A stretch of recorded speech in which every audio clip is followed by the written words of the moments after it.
Welcome to the Exhaust Notes podcast. I don't know what to do with my hands. Like, I just realized, like, I was about to do like a sneaker history intro. Now I'm like, wow, okay. Exhaust Notes Formula One podcast, your new favorite Formula One podcast, your favorite Formula One podcaster's favorite Formula One podcast. My name's Nick Engvall. I'm with my guys, Rohit and Todd. Talk about some craziness in Formula One that we haven't talked about yet. And we have been on a little bit of a hiatus. I'm gonna jump out in front of these guys and say, like, I've been going through some life things for the past couple of months, and all of us prioritize this. All of us. No, Yeah. number one priority, as always, is us and our respective families. I think the listeners are aware of that. And as Todd is furiously drafting what I think is his last will and rights, I'll continue to just kind of glance. Yeah, see, listener. Clack, clack, clack, clack, clack. Clack, clack. I think I hear him coming. Oh, wait, that's the other guy. Are you going to have AI write that for you, Todd? No. Please, sorry. dude, sorry. please Too do soon, it. too soon. You don't need, so the listeners don't know that in the pre-show, we were talking about a lot of AI stuff and tried to get some hot takes from AI. And while you guys were doing the intro, I was trying to get some hot takes from AI because why not? But you know what? Instead of doing our traditional hot takes, let's just show the world the dangers of AI and say our hot takes episode this year, whenever it is, and at this rate, it might be before Abu Dhabi, will be exclusively AI takes only. So then we can really revel in how bad they are. Because I don't know about you, Todd. My hottest take from my co-pilot was Haas to score a podium, which feels the right amount of hot takey. But everything else is so blasé and meh. So I'm hoping you got better hot takes. What did you get? Well, Ferrari will completely implode in the second half of the season is kind of a hot take, but like also very plausible. The hottest take that I got back was a rookie or surprise driver will win multiple races. Well, that's interesting. Multiple races. That's a hot take. I do like that. Okay, so here's the interesting thing. Hot takes. I'm going to go out on a limb and say that we've had the two hottest takes in Formula One in the last like decade happen in the last week or so, 2 weeks maybe.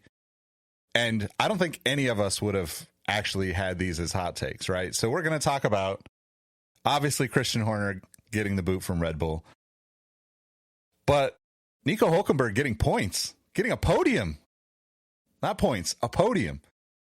I don't think any of the three of us or any kind of AI would have ever predicted those two things. I believe he was 750 to 1 odds for Nico Hulkenberg to make the podium before the race. That's crazy. Like that was an actual betting line? That was the actual betting line, I believe. Shit. I forgot which British-based betting company made that.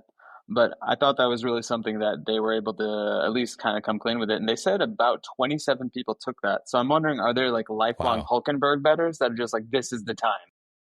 Like, honestly, that's like put $10 on him every race for the rest of the season. Well, if you bet $1 every race that Hulk was going to make the podium and you made $750 off of your dollar bet this last week, you're still up $500 some, right? 239 races. So you're in pretty good shape if that's your bet. And if that is your bet, I would suggest you go into Copilot and say, I want to set up a long-term investment plan around this $529 I've accumulated. Yes. Yeah, but I think everybody was like, I feel now more so than ever, we get these moments that few and far between are truly sport-affirming moments in terms of it doesn't matter what your allegiances are, you were just rooting for this one thing to happen, and Nico getting a podium was that. I think the most delicious part of it was for a brief second, he was competing with everyone's second favorite driver, Lance Stroll, for the podium, and I just wonder what would have happened if somehow Lance had gotten the podium over him. I think we would have seen a mass exodus of fans just for be like, you know what, I don't want to watch for like the next 3 races because this is ridiculous. I picture Todd just flipping tables at home, breaking windows, just breaking the TV. I imagine you making a Steve Buscemi list from Billy Madison where it's Lance Stroll, Papa Stroll, you clean a gun, and then you put a lipstick on your mouth, and then the likes of Nick or I text you, and then you're like, you know what, that wasn't too bad. But then you cross our name off the list because you've been so driven to derangement because of Lance Stroll winning this hypothetical podium. Well, he's had podiums, right? That was like the biggest travesty about this whole situation is like Nico's always been a quick driver. He's always been like quick over one lap and, had decent paces in the races, but he just never was in a situation with a car that like could really put him on the podium. Maybe those like 2 years at Alpine, kind of the end, or when Danny Rick went in there, he was still... Renault? Sorry, yes, Renault. Renault? The black and yellow cars. That was like his best chance probably to get podiums those 2 seasons, but like he never really has been there, and he's had over the course of his career like maybe 3 to 5 solid chances of getting a podium. There was an infamous race from Mercedes. Was that the British? Which Grand Prix was it when they all dressed up in like lederhosen and? Oh, that was Germany. Yeah. That was Hockenheim 2016, 17? Because no. It was like 2019, 2020, I think. The 2 most memorable Nico Hulkenberg moments, unfortunately, have been captured in Drive to Survive. The first was him in Austin at what is now, I imagine, the Zune of brick and mortar stores, the Microsoft store, where they did that. Like, I don't even know how to describe it, but essentially it whittled down to some plucky 10-year-old asking him, like, hey, how come you haven't won anything? And he just looks so defeated. And I was like, there's a certain amount of misery that happens if that would have happened at an Apple store, but because it happened at a Microsoft store, it's even sadder. Now I just want him to go back to Austin, camp out at whatever that store is now, because I guarantee you it's not a Microsoft store, and just wait for that probably 18-year-old now and be like, who's the loser now? Who's the loser now? Oh my God, that would be if their social media team pulled off something like that in Austin, epic. Like absolute. I'm a Sauber. I mean, I'm not going to say steak, but I'm a Sauber fan forever in that moment if they could pull that off, right? It's like even like hire a kid. Is really good. Just hire a kid. Yeah. Get the kid that resembles the kid that's like a little more grown up, and him just like face pushing him or something out of the way, like it was a list now. It's just amazing. That's free game. That's free game, Sauber. You hear that? Free game. Yeah, seriously. Just get us a ticket to Austin if that does happen. We need to be in the there you go. The extras in that viral moment. Yeah, exactly. I do think like what you said about, sport affirming, right? Like it's pretty rare that we get moments in most sports that are like, hey, this is something we all agree needs to happen, regardless of who you're cheering for, regardless of who your team is. But those moments are so poignant and powerful that, like, to be able to witness that, it's kind of like one of those moments where you're like, I think Todd and I have had lots of, as people who have watched Formula One for 20, 30 years, whatever it's been, you have your ups and downs. You have your moments where you're like, yeah, I don't care anymore. I'm not watching this weekend, like, kind of moments. But then you see those moments where like something that not to say that shouldn't have happened, some anomaly happens where it's like, this is why you watch. And this is why you can never really, predict that so-and-so is going to win every race, or this team is always going to be dominant, because there's always these moments of like the universe writing it for the people that it's been screwing over somehow. And I feel like that's like, for me, is like watching that was just like, God, I just can't wait to watch the rest of the season. Like, I can't wait for the new regs for next year. Like, I'm just excited about the sport again, because you have this moment of like somebody who generally is loved by most of the guys in the paddock, most of the people in the paddock, getting that, finally getting over that hurdle. And yeah, it was awesome. Yeah, and like for it to happen in the way that it did also just like made it that much better. It wasn't like a crazy, like, I mean, it was a wet race, but like it wasn't because like, Bottas like locked up and took out half the field and he happened to sneak by into third, and like the rest of the race was like Ocon's win, basically, right? That like okay, there's no need for personal. It's not shots at Ratatouille. It's just like that race, like he did the drive after, but like he did the drive after, but he was there on pace and good strategy, and it was a really good race with everything else that was going on. But like he fought that on merit, basically, and like it just made it that much better. And then all of the events after, like seeing his little girl go crazy watching from home, and not only That was great, but I feel like the groundwork for this race win actually occurred 2 weeks prior when his little girl, the aforementioned adorable, I don't even know what her name is. She looks like an Antoinette.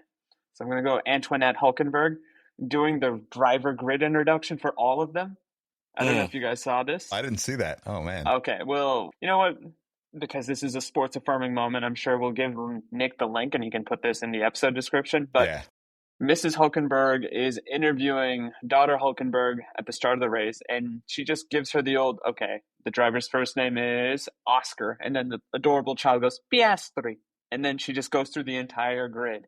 And it is really funny for me to watch her say certain names with a joie de vivre that only like 4-year-old girls can have when they try to make everybody realize they're the cutest, most adorable thing in the world. What do you think, Todd? Is Coco at that level yet? No, she's a demon. She's the succubus. Okay, fair enough. Takes after her father, I see. Yeah, I won't even get into that right now, but she's ruining my life slowly. But All like right. the other things that happened, like they didn't have any champagne at stake because they didn't expect to be on the podium. So Aston Martin and Mercedes like had it prepared and they took it over so they That's could awesome. they could all celebrate and stuff like that. What do you think they had? Do you think they had like warm milk? Like what?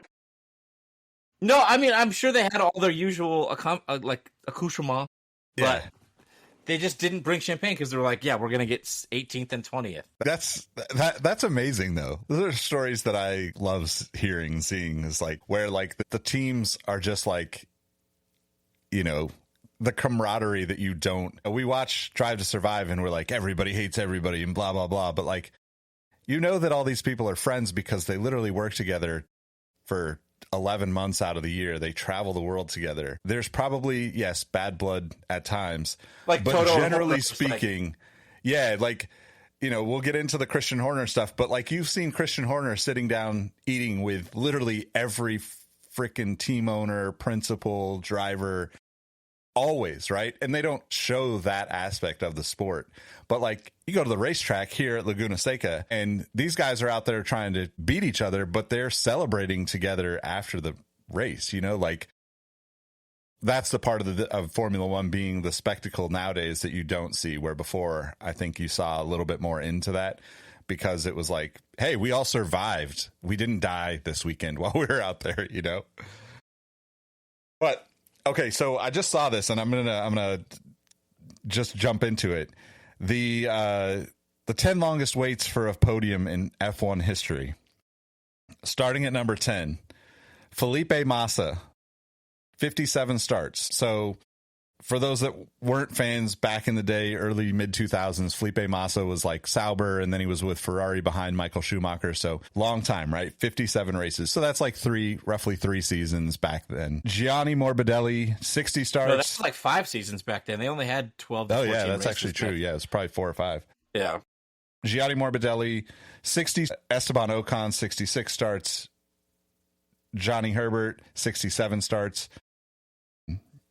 I actually watched him a lot in American Le Mans racing for Audi. Pedro de la Rosa, 67 starts. Jenson Button, who you wouldn't think took that long considering he's like such a face of Formula One now as a broadcaster. 68 starts for him. Mika Salo, 73 starts. Martin Brundle, another announcer, 91 starts. Carlos Sainz, 101 starts. Wow.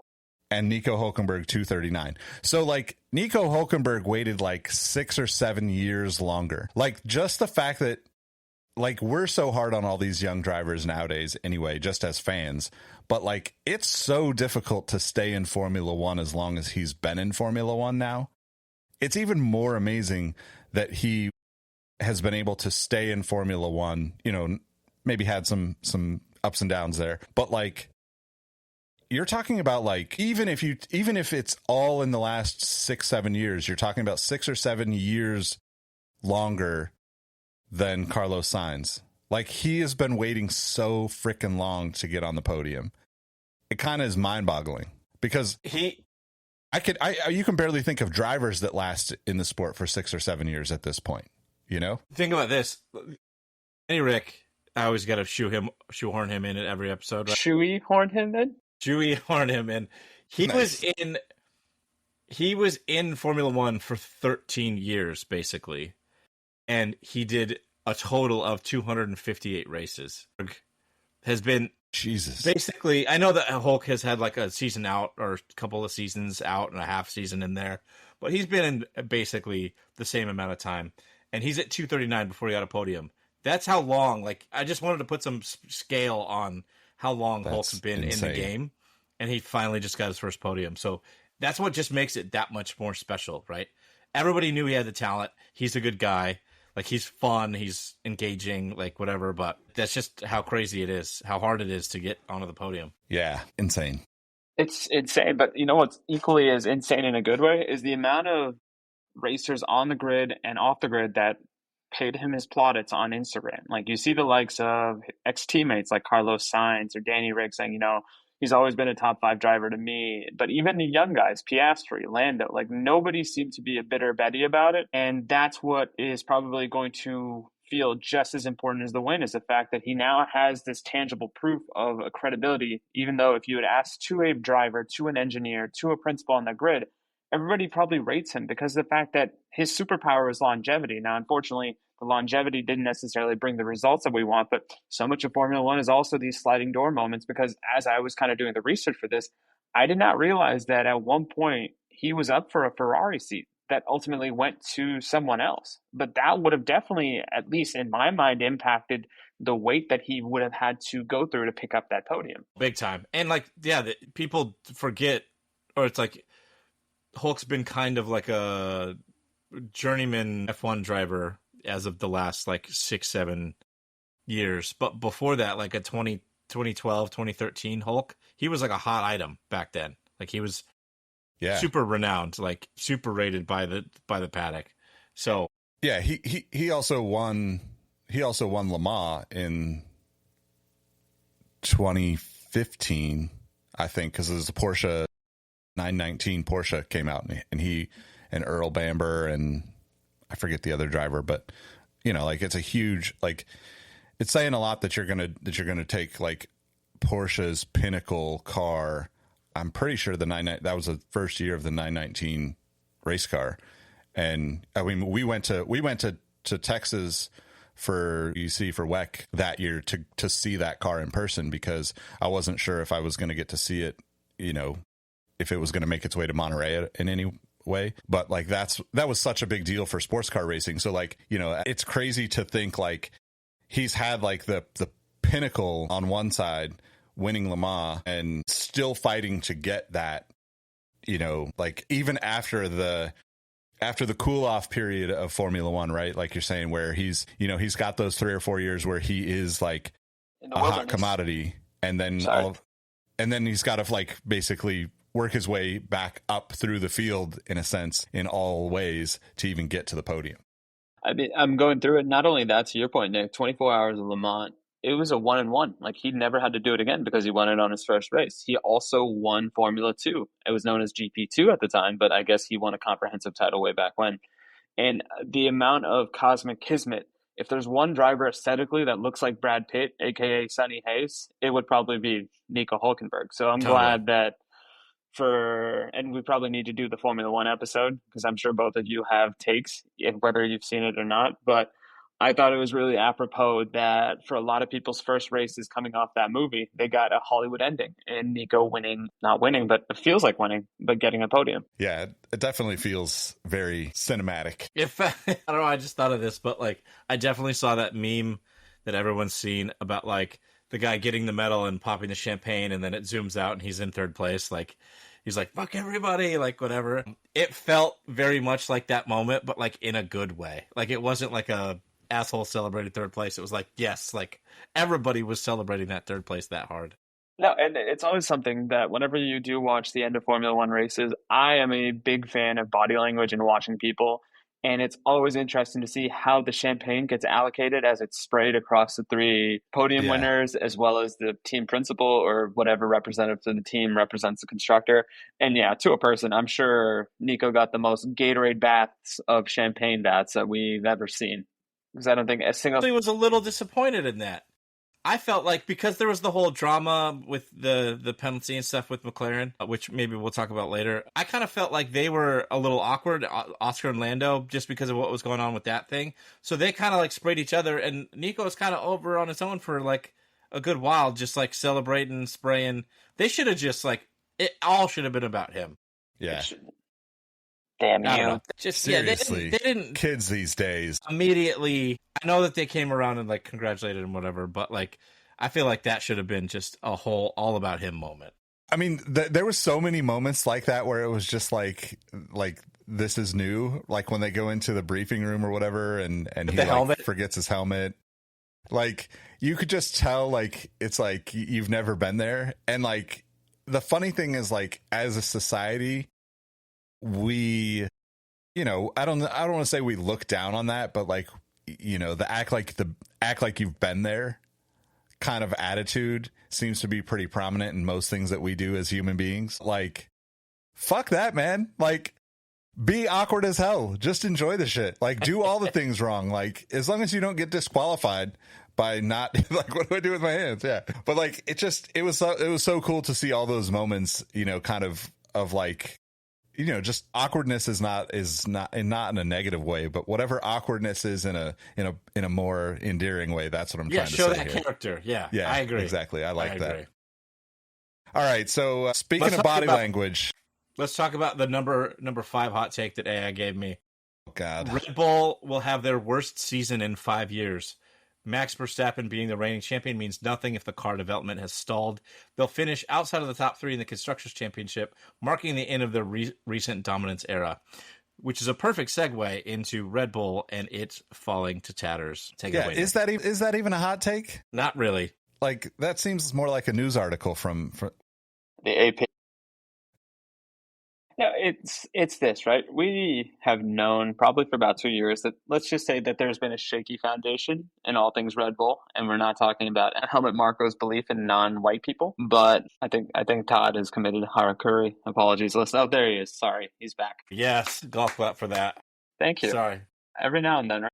I love me a racist horn or a joke. Yep. That man has definitely not done anything for race relations in the modern era, but I will try to wrangle this back in. But in a way, Red Bull seemed content to make the deal with the devil, which is we are going to be the team that is going to single-handedly win the Constructors with one driver. And when it worked, it worked. Max probably had his most arguably dominant season. But then, the last 2 years in particular, like you see the monkey paw curling in real time. First, you've undermined your second driver. Then you've made a car so bad that I'm pretty convinced that if it's not Max Verstappen, I think it's the worst car on the grid, and I don't think it would score a single point without him. And that's where we kind of are. Now, the question I have to both of you, because we are not going to bury the lead anymore. Christian Horner's not with Red Bull at all. The chicken and egg question I have for the both of you is this. Is this Red Bull's attempt to say, baby, I've changed, come back to us, Max? Or was this the fact that they already know that Max is on his way somewhere else and let's just blow this up completely and reboot from scratch? It has to be a move to keep Max. Has to be. It has to be. 1,000%. Yeah. Why, like we always talk about, like, in other sports, rebuilding eras or whatever, like teams going through a rebuild. It doesn't work the same in F1, at least to me.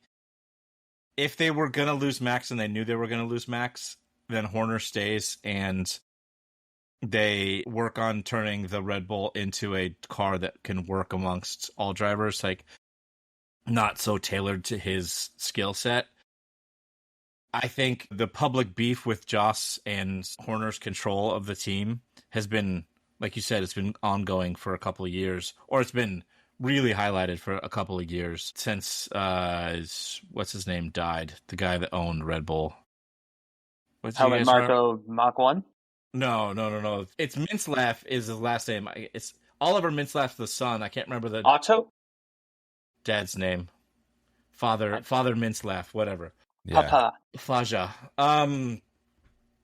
But like that's been a known beef since he died, like with Jos Verstappen and Christian Horner and the control that Horner had over the team and the ongoings there. I think it has to be a move to keep Max. He says either Christian's out and we run the team the way Verstappen's want to run the team, or it's like LeBron on the Lakers. Like, you don't really need a coach. Like, you just let him, take care of the day-to-day stuff, and like Max will make the Verstappens, I guess, will make the decision. But I do think this. I think the biggest advantage Christian Horner gave Red Bull and essentially Max was he gave him another meat shield, because for all of Max douchebaggery on the track, and let's not mince words, he was often a very frustrating driver to watch, especially if you weren't rooting for him. Horner always gave him a layer of insulation, because he would always try to or if nothing else, take some of the distraction away from Max. And people began to hate Christian Horner as much as they began to hate Max Verstappen. And that's kind of what made modern day Red Bull the biggest and best villains in the sport, because the fact that no matter how egregious or how outrageous the action on the track was, you would always find a way for Christian Horner to weasel his way out of it, or try to talk to it, or try to deflect to something completely different. And I think that probably helped Max become a superhero in his own right in the longest way, because Horner always gave him that grace of saying, I'll take this on while you continue to find yourself on the track. He is not going to have that wherever he goes, whether it be at Red Bull or if he goes to Mercedes. Well, he may get that from Toto. But anyway, I just think Horner was as essential to Max reaching that level of Thanos-ness that we've often attributed him to, as much as Max was. I agree. I think Christian Horner's like he's top 5, team principal of all time, in my opinion, if not maybe even debatably higher, right? Like you basically got Ron Dennis and Senna. That era is probably Ron Dennis would be top 5 for everybody. Toto is probably top 5 for most people. And then you can kind of talk about, like, you could look at stats, even I don't know stats wise, but like Christian Horner has what, six driver titles and 7 or 8? No, he has 8 drivers titles and 6 team constructors championships. Yeah, like even statistically, he's got to be in the conversation for a top, let's say 3, top 5, probably. top 10. Yeah, like wherever he lands in that, like there's no denying his skill and like, what he brings to any team if he chooses to go to another team next. I think what's interesting is like what is not spoken about is exactly what you're saying, Rohit. He's equally PR. He's like kind of the shield, or, the spin, or however you want to like look at that. And I think it speaks to I forget the PR guy's name from Red Bull who also got let go. Like those are equally a part of a team, right? And I think you can have a great driver, but like you do not want Jos Verstappen and Helmut Marko as the face of Red Bull. Well, I don't know. Who knows? Maybe at this time in the world history, Nazis are going to run everything. Like maybe they are the right people for that choice. Maybe that's the fan base. But like, it sucks because like you're going to have those people, right? Like, and you're going to have people that do really good at that. And I think, the result is, yes, winning on the track. And that's what, the performance that we need out of a car, blah, blah, blah. But like, if a team is successful, you need to have those people that know when to step in, know when, that's just good leadership in like humanity, right? And I think that's something that Christian Horner, I'm super critical of him. I think he's a jerk, but I do know why he does what he's done. I know exactly how he played. I can see him playing up all of those things within Drive to Survive. Like, look, the Red Bull brand, with or without Max, is exponentially better in the last, in this like kind of, I don't know, Drive to Survive era because of Christian Horner. Obviously, it helps that Max is winning, but like, I don't see that being a thing, right? Like, where do you go from here? And I'm always thinking about like marketing on. It just got super loud, Todd. And yeah, but basically, what I was thinking is like, if Christian Horner goes to another team and like starts from the bottom again, let's say, like this is the most likely story in my opinion. He goes to, it's hard to say where because he has former colleagues everywhere, right? He has what was the guy that, even with going back to the Nico Hulkenberg, like the team principal over there is a Red Bull guy, right? And then Adrian Newey's at Aston Martin, like he's been in the sport and so successful that I don't want to say he's like groomed, but he's brought so many people up in Red Bull that Red Bull's like, blood runs through all the teams in a good way. In America, we use the term coaching tree, right? He's got a forest. Tree. Yep. He's got a practical Forest. And if you had to ask me, I think he's going to go to Aston Martin, because I think similar to, and my hypothesis is, I think I'm of the opposite opinion of you two. Whereas I think Max is gone. Helmut Marko's reading the tea leaves, and he's like, you know what? Now is the time to push the reset button, because we've lost Max.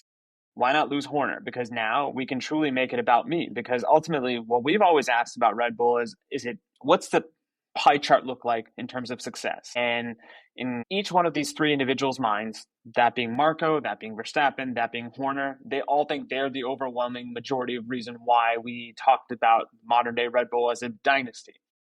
And I think, unfortunately, the victor gets to write the remains of the news. And by ousting at least Horner, and speculative by me that they're also watching Verstappen go, Marco can now say, this is my team. It's always been my team. I was the true architect of this. Let me see if I can do it now for a third time. Now, that being said, this third time would not have the principle that he had for the first two, right? Because Horner was also there for the Vettel era. Correct me if I'm wrong. Yep. 20 years. 20 years. And that's the thing where now I think, if you ask me, I would say that ultimately I am of the opinion Christian Horner was the most successful component of that Red Bull troika, if you will. Yeah, I think he's definitely a huge piece to that puzzle. I do agree with you that I think they're just going to blow up the team. I personally think that Max is already gone. I think Max has already signed with Mercedes, and George Russell's out of a seat. They're going to keep Kimi. They'll have arguably the best driver in Max and one of the, future best drivers with Kimi, and they restart with Toto at the helm.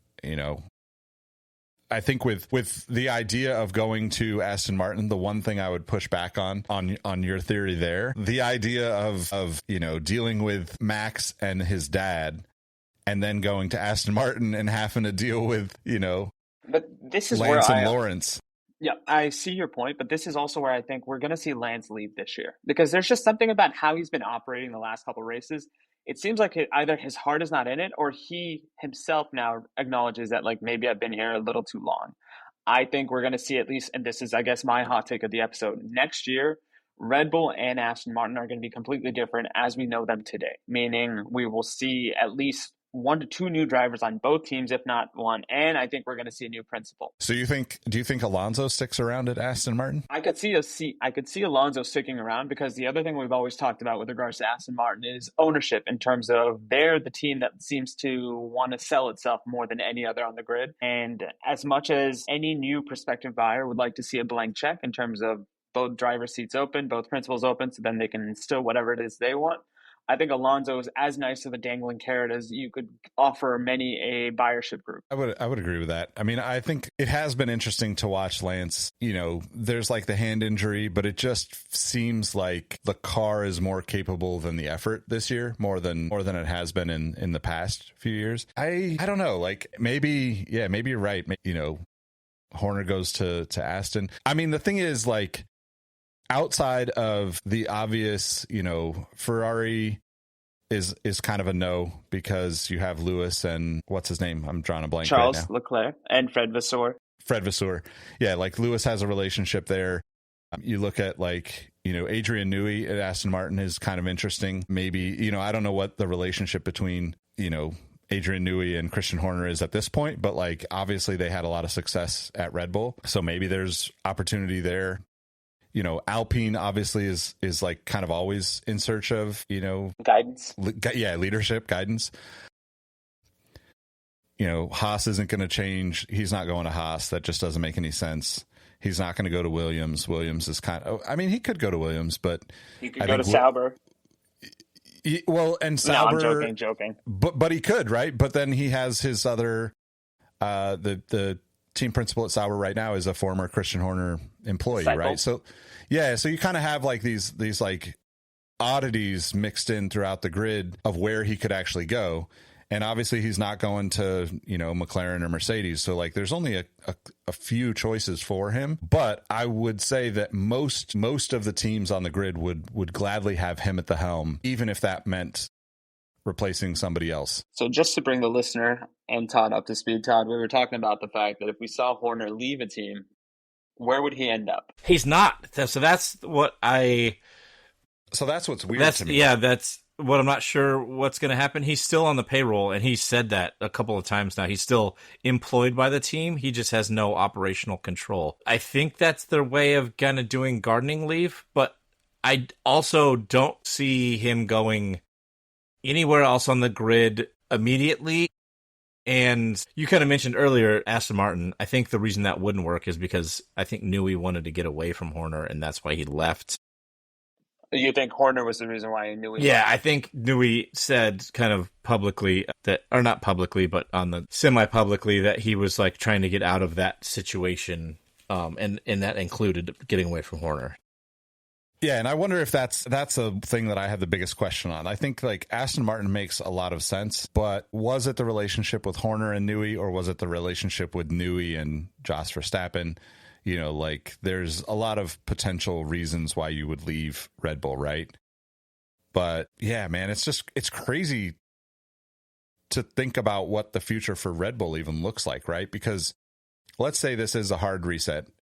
You know, they deal with Horner first. It's weird that they are doing it right now. Obviously, there was some heated conversation. You know, like I don't know if you guys watched Kim Illman's recent video, but like, you know, there's like heated conversation between Jos Verstappen and the PR guy, who is very publicly known as like, you know, a respected person in the paddock. And then Horner got involved. And then since that conversation, it's basically been downhill. And then we get the announcement. I was, you know, like I could be on the fence to whether this is good or bad for both Red Bull or for you know, F1 in general. But I think seeing all of the people within the Red Bull organization cheering him, the emotional responses from so many people, you know, there's definitely a lot of people that like genuinely, you know, care about him and appreciate what he's done in his time at Red Bull. And I think getting rid of him now and getting rid of, I forget the PR guy's name, and I'll find should it. remember. By the way, Todd, owner of Red Bull, was one Dieter Matterschitz. I already went once this morning, but maybe later. But by letting go of Horner and, you know, like now, then they can say, oh, well, you know, we tried to solve the problem for Max. You know, it's kind of like it could be just a show. Max is already on his way out. But Max is already on his way out. And, you know, it sucks for Horner to be the guy that gets let go. But like to Rohit's point, if you're looking to reset, we all know that Helmut Marko really drives the decisions there anyway. Well done. I mean, but yeah, it's just, yeah. But just, like Helmut does have a lot of input as far as the drivers go. But as far as the team goes, the technical direction, the bringing those people in, that was like Horner's doing for the last 20 years. Like this team was his. Like we always joke about Helmut, like as far as I understand it, and then like I know you were talking about that earlier, Ro. When it comes to drivers and the development academy and that stuff, that was Dr. Evil. But as far as building the team, that was Horner's and has been since they bought that team from Jaguar. It doesn't make any sense to me to do this unless this is a guarantee to keep Max, or at least keep Max through the contract. When is the contract? Remind the listeners. 28 or 29, I think. Okay. See, I'm still of the opinion. I think they know Max is gone, and this is Helmut Marko kind of claiming his victory lap, so to speak, and saying, "Hey, I'm the reason behind the success. I'm going to rebuild this team now for the third time." And the question now I have to you, Todd, is okay. If you can indulge me, let's say Max is gone. Who is the driver that they are going to attract? Because in my mind, obviously, I think it would be George, but I feel that the other Mercedes driver is more fitting Helmut Marko's race profile, not, I guess, genetically, but in terms of a driver. And I think they would have much rather go after Antonelli because he at least comes up as a talented young driver, which if there's one thing you ask Red Bull internally, what they do better than anything is groom these drivers, so to speak. Groom's a strong word. So the other thing that we should bring up, I had to look it up, but like Max has that clause in his contract that basically says if he's not a top 3 driver by summer break in 2025, he has the right clause, to cancel his contract. Yeah. So I think that's, you know, there's no doubt in my mind that all of these things are tied together, whether it's presented that way or not. Like it only makes sense because of that clause, right? There's to your point, Todd, like Horner's put together the team, brought in the right people, like generally speaking, I think like, yes, they've let's say struggled in the last couple of years, but that's only because you have won, so many times in the last 5 years.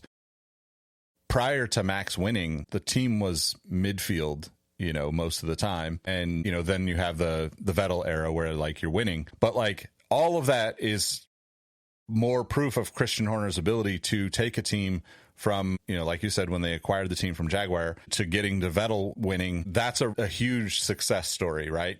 And then you get to do it again. And like you have this, tremendous, like almost hard reset, I guess, but with Horner still at the helm.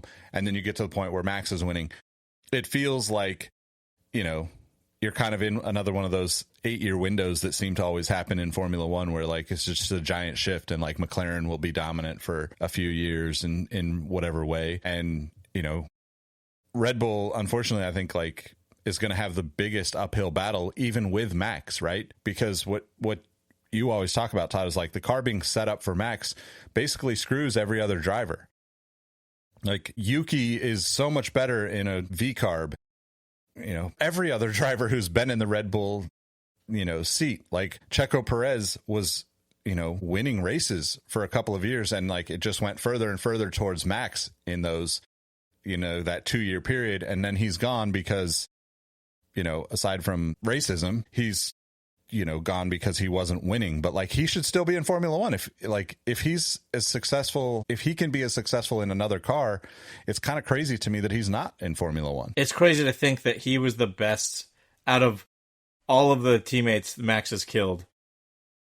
He was the best amongst all of them.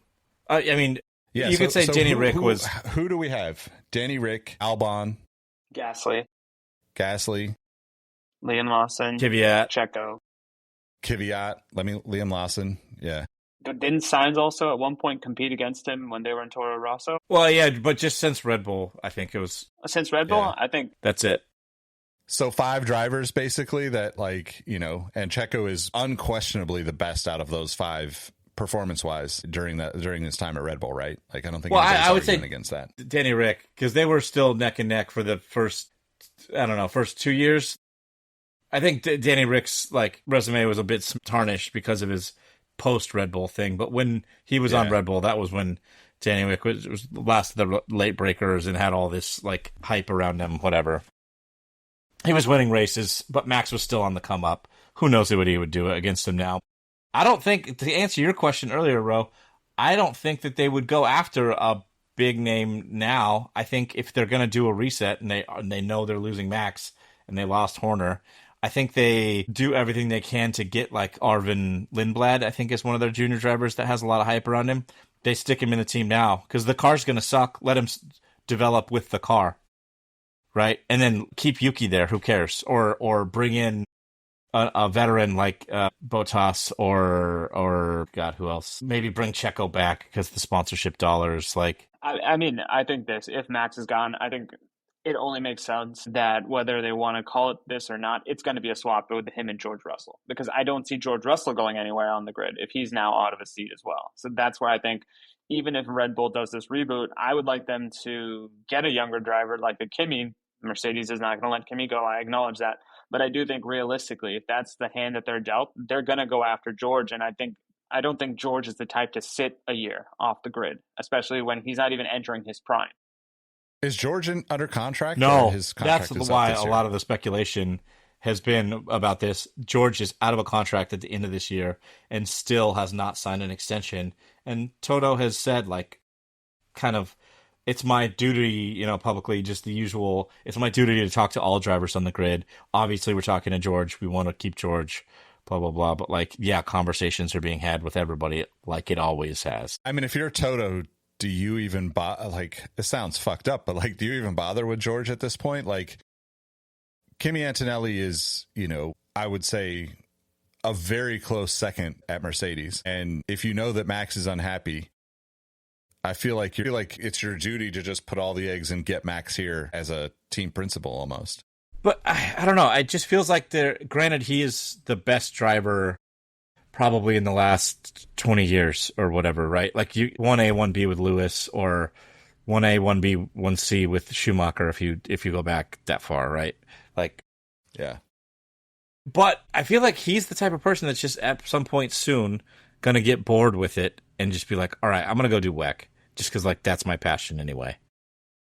Like, he doesn't feel like, I know he's so young and he could race for the next 15 years, but he already is feeling like I like I'm a dad now. This is just me speculating, but like he's like got the baby now. He's gonna change mentally, I think, in the next couple of years, where he's just gonna be like, I want to go do some other racing series that isn't 11 and a half months a year. You know what I mean? Like, yeah, I don't know. I feel like he's too competitive for that. I feel like, yeah, you know, you can scratch the competitive itch by, you know, sim racing or going to another, you know, style of racing or whatever.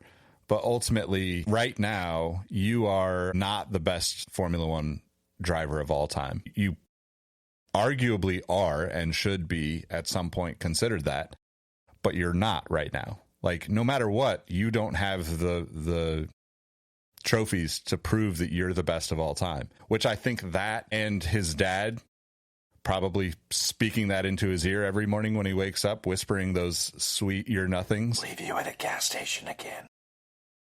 Yeah, exactly. And your daughter, I mean, too. like that. I think that's where, like, you know, there's obviously like a lot of different styles of, you know, people that race in all aspects of racing, but in Formula One, you know, like the Vettel walking away, the Lewis being the champion for you know, so many other things, and, you know, standing up for so many different things. They're the anomalies. Most people that race Formula One just want to race and win, and I think Max is that type of person. I don't think any other form of racing would be fulfilling for him, because it's not going to be, it's not as world renowned as Formula One. You know, like WEC is awesome. Sports car racing to me is far superior to Formula One, because you've got to deal with so many different things and different, you know, aspects of racing and driving in particular. But like Formula One is the crowning achievement of like racing, you know.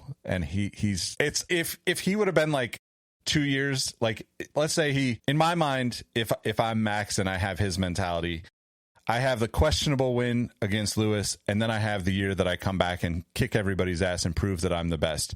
And that's when I walk away from Formula One. If I believe what you're saying, Todd, if I feel like I've already done this, I'm bored with it, because that's your exclamation point on people questioning whether you beat Lewis, right? You come back and you just annihilate everybody essentially. Now it's kind of like, well, you've got what, 4 titles? But he's been winning up until now. When he goes through this next year and a half, 2 years of completely changing the car over or whatever, apparently the word on the street is that the power unit that Red Bull has been developing is kind of like an Alpine situation where it's not as strong. If he goes through this next couple of years of not winning, like, is he really going to want to wait that 8-year cycle to get back to the top? Fernando has been chasing that since his first 2 titles, right? Like, yeah, I don't see Max being a Fernando type where he's just like, I want the pinnacle of the, like, I want to be the top of the top. I think Max owns his own WEC team, right? Like, he easily would just say, like, all right, I'm just gonna go do this because, like, I just love racing. When he's sim racing at home, he doesn't race Formula One; he races sports cars. So I don't know. That's where I'm at with it. Bro, any closing thoughts about Max? Guys. Where's go? I think first of all, if I'm Sky or if I am Apple, because that's the other thing we kind of have to talk about, isn't Apple about to take the Formula One rights pretty soon? Like, that is your new North Star. Because if Apple is serious about wanting to be the broadcaster, make him the voice. And we always use the analogy that, hey, Danny Rick should be the John Madden of the sport. Make him Pat Summerall, if that's the case. Because you're going to need that type of charismatic persona on your presentation to really get new fans, but more importantly, aggravate the old fans, because that's how we know personalities last in the sport.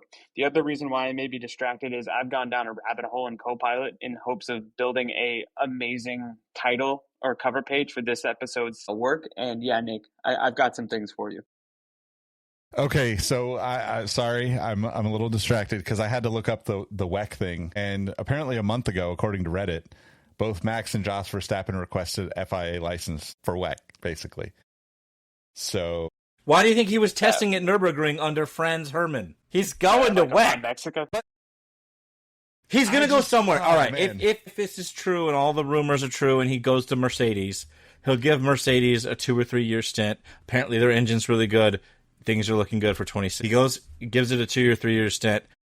We see a battle between Mercedes and McLaren for the next few years, seems like, whatever. But past that, Max is going to walk away before he needs to, basically. So what does Formula One do? What does the FIA do? Like, if I'm watching, let's just say the greatest driver of all time walk away from the sport, do I make up a story about his gambling addiction, or do I? Oh wait, that's allegedly. That's NBA. Allegedly. Sorry. No, like seriously, like if Max wants to race sports car racing is obviously, and maybe he doesn't want to race full seasons in sports car. Maybe it's just Le Mans. Like if he just wants to or win just a do the big three, right? Like Daytona, or do the big three. Do you adjust your schedule accordingly to keep him in Formula One? Not to say that's even going to be appealing to him. If you're saying like he just wants to be a stay-at-home dad and sim race, like, I respect that more than I respect him choosing to race every weekend of the year. But if you're Formula One, I gotta think you're like worried about this, right? I don't think they care. They still have Lewis. They still have Fernando. They still have global stars. Max, again, like you said, is in the conversation for one of the greatest ever. But we had Vettel, and he kind of faded into obscurity for the next 8 years or whatever since he left Red Bull. Went to Ferrari, had a couple of good okay years, but Ferrari was in turmoil then. And then he went to Aston and just kind of faded into obscurity. Like, there's always the next man up for Formula One. There's always a next man up, but I also think now, the more and more we're removed from Vettel leaving the sport, I think he took this approach that he did all he needed to, which is he got his own era. What else is there for him in terms of like, okay, maybe he gets one more championship, but he is firmly entrenched in what I would probably consider a Tim Duncan-like zone of he was an all-time great.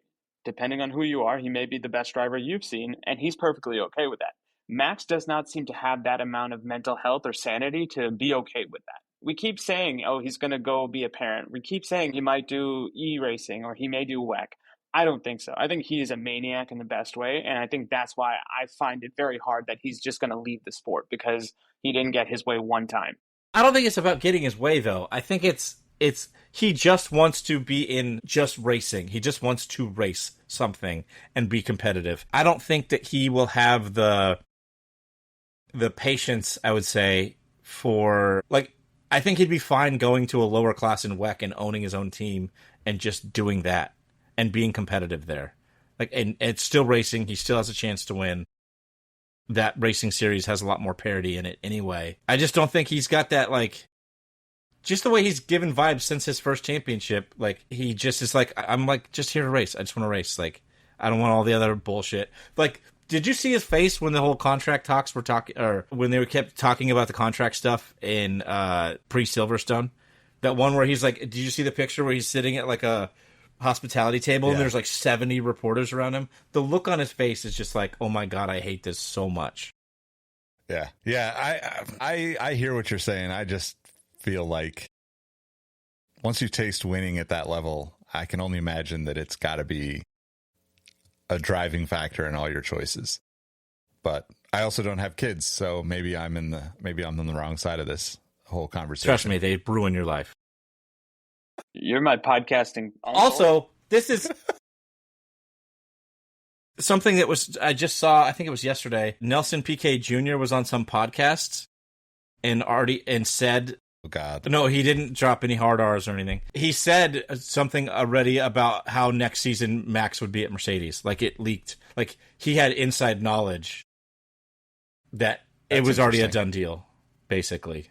So, like, it very well could be, but like I said, he gives Mercedes a couple of years and then he moves on. Yeah. Final note, how sadistic do you have to be a Formula One engineer or mechanic? Because watching Silverstone and listening to Max just belittle the car, even though he was in like 5th at the time, I think. Like Lance also.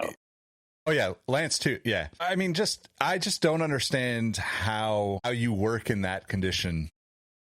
Like, you're arguably one of the most intelligent, talented mechanics, engineers, whatever in the world if you got that job. And every weekend you have to listen to somebody for 2 hours just tell you how shit the car is and how this is undrivable while they drive potentially to a podium or very close to a podium finish. Like, it's wild to me. Like, it just was like really poignant in watching Silverstone this time. Yeah, you got to have thick skin. And it's not necessarily like the engineers at Red Bull specifically have been chasing the dragon about the speed. They make this car theoretically super fast. Or if you think back to the zero pod era of Mercedes, like everything they designed is like, holy shit, this is a light bulb moment. And then you get the car on track and it just doesn't work with the driver or doesn't work with the track or doesn't work with the conditions. And it's just like, well, shit. And then you get the driver, shitting on it on top of that. Here's the thing.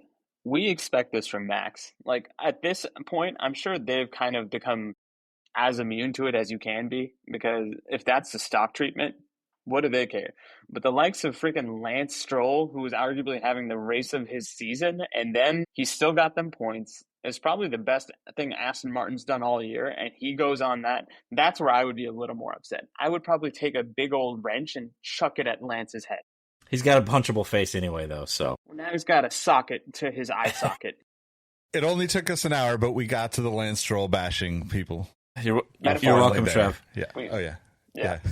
I have to ask before we go. I know we're at time, but we just like glossed over the entire race, or well, we haven't recorded in 5 races, but the last race, was the penalty on Oscar justified? Too much, too little? Like what are we? The 10-second penalty for braking and having Max overtake him before that safety car restart. I think the penalty was justified. I think 10 seconds was a little bit harsh. I think this is very much in the realm of, no, Michael, it's not fair. It's not fair. If that was any other team, I think this is something that they've drummed up to cause a little bit more tension in the race, because other than that, I think this is still Oscar's title to lose.